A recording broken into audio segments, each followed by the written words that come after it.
La médicalisation, c'est de voir tous les problèmes ou les enjeux à travers la lunette d'un malade à guérir, d'une maladie à soigner, peu importe le contexte ou la situation autour de ces enjeux-là. On va médicamenter l'adolescence, les changements, les crises d'émotions. On va aller donner des antidépresseurs pour un deuil, pour une peine d'amour. On va aller donner des diagnostics de TDAH, de la médication pour le TDAH, des traitements dans tous les cas où est-ce qu'un jeune vit des difficultés au niveau de la concentration puis l'école, sans évaluer souvent qu'est-ce qu'il y a autour. Bien, mettons que tu ne sais pas qu'est-ce que tu vas manger à soir ou tu vas dormir demain, puis qu'on te donne de la médication pour l'anxiété ou qu'on te donne un suivi médical pour de l'anxiété, une psychologue qui traite ton anxiété. Si tu n'as toujours rien à manger demain, tu vas toujours vivre de l'anxiété. Il y a des enjeux externes qui affectent notre état mental, notre santé mentale, notre bien-être. Une grande majorité des jeunes qui militent au mouvement ont des diagnostics et prennent de la médication. En fait, ce que nous, on questionne, c'est la vitesse à laquelle ils sont donnés. C'est le manque d'information qui est partagé. C'est le fait que c'est la première solution et dans beaucoup de cas, la seule qui est utilisée pour adresser les enjeux ou la détresse que les gens vivent. Donc, la médication, les diagnostics, ça fait partie des options qui sont disponibles. Il y a des avantages, sont nécessaires dans plein de cas. Par contre, c'est pas la seule chose, puis c'est pas tout le monde qui a besoin de la même chose. Mais la santé mentale, là, c'est un enjeu qui est plus large que juste un dérèglement biochimique dans ta tête. Ça se peut qu'il y en ait un. Ça se peut que ce soit toi qui ne gères pas tes émotions. Ça se peut que les enjeux soient individuels. Mais la réalité, c'est que ce qui se passe autour de toi va t'affecter. Si tes besoins ne sont pas remplis, ça va être affecté. Si tu n'as pas de logement, c'est affecté. Si tu n'as rien à manger, c'est affecté. Puis si on te fait vivre de la violence, c'est affecté. Fait que c'est tous des enjeux à adresser globalement, socialement. Puis en ce moment, on vit une crise qui est une crise de la détresse humaine au Québec. On l'entend, on le voit dans les journaux, hein? On en parle tellement, mais on ne pourra pas régler ça juste avec des pilules.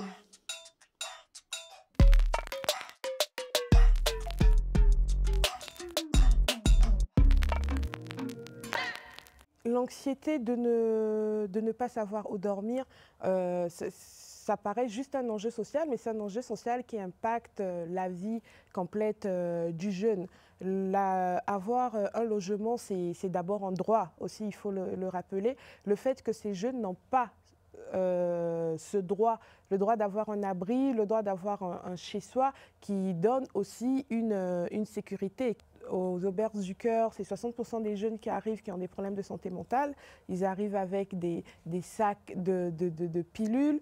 Les jeunes ont beaucoup d'angoisse, beaucoup de crises d'anxiété, beaucoup de détresse, d'inquiétude par rapport au lendemain.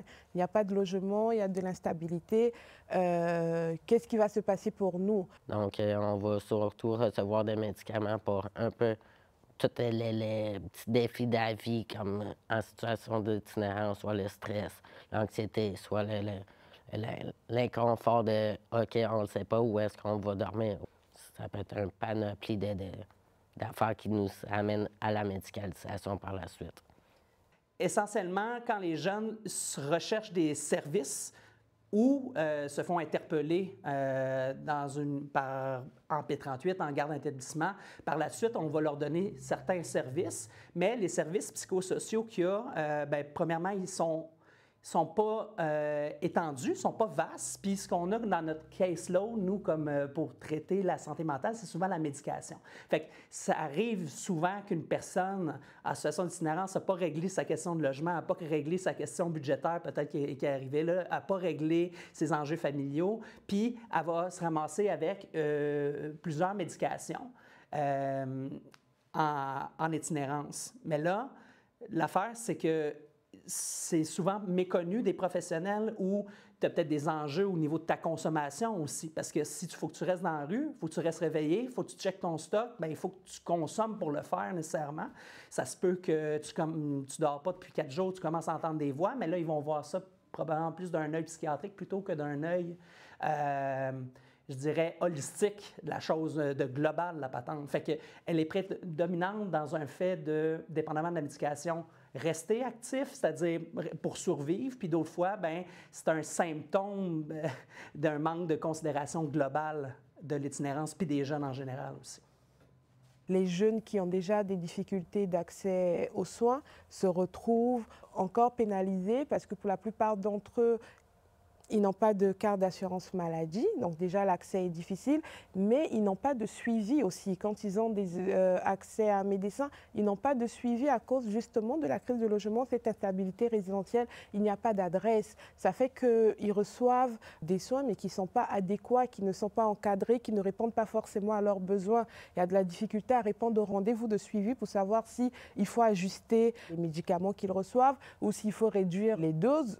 Du coup, les jeunes se retrouvent toujours en consommation, d'autres développent même une tolérance à ces médicaments, d'autres développent même une dépendance, et ce qui crée encore des problèmes plus importants. La pression sur les ressources et les intervenants dans le milieu de l'itinérance, elle est énorme parce que, comme qu'il manque des services, dans le public en général pour accueillir. Puis quand service il y a, ils ne sont pas souvent par, pour et avec les jeunes en considération dans leur globalité. Ça fait que les jeunes vont aller chercher des alternatives eux-mêmes. Puis souvent, quand il n'y en a pas, bien, ils vont préférer peut-être pas de service ou aller chercher les services dans la communauté, dans les organismes communautaires qui vont combler le trou social qui manque. Fait que des exemples comme l'Orignal Tatoué à Joliette ou les travailleurs de rue, la GRJ, vont faire un grand travail de filet social. Mais par là, il manque de ressources dans le communautaire, il manque de monde, ce qui fait que il va rester un manque de services. Et ça impacte directement sur les jeunes. C'est sûr qu'il y en a une panoplie. Le stress, la violence de la part d'autres citoyens, soit juste l'intimidation verbale aussi, qui est une autre forme de violence, soit aussi démêlés avec la justice, du profilage social. L'impact aussi par rapport à notre propre vision face à nous-mêmes. Donc, beaucoup de préjugés face à nous-mêmes, beaucoup de honte aussi qu'on peut vivre. Tu as une haute médication, ça te gèle pas mal, tu es dans ta routine de la rue, tu rencontres du monde, tu essaies d'avoir des exutoires. Ça peut être long avant qu'un jeune se reconnecte à lui-même. Ça peut vraiment être long parce qu'il sait qui est, mais tout ce qui est autour l'empêche de revenir à ça. Il a frette, il a faim, il se sent plus dans son corps avec la médication des fois. Il y a comme cette dissociation-là. Puis en plus, ben, tu es stigmatisé, tu peux être vu comme un autre type de citoyen, citoyenne parce que tu es comme un jeune de la rue. Tu n'es pas comme les jeunes, mettons, qui sortent du cégep ou tout ça, mais ça n'a pas rapport avec qui tu es, ça a rapport avec tes chances. Mais monsieur, madame, tout le monde ne comprend pas toujours ça.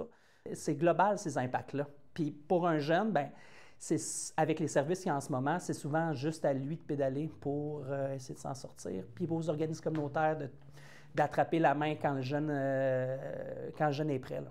Nous prônons que les jeunes aient accès à des soins adéquats qui prennent en compte leur globalité, que les jeunes soient accompagnés de manière holistique, qu'on prenne en compte l'environnement, les enjeux sociaux, le jeune dans toute sa globalité, dans la personne qu'il est. Et n'oublions pas de parler aussi des approches alternatives pour ces jeunes-là. Il ne faut pas juste essuyer l'eau du bain qui déborde, il faut fermer le robinet.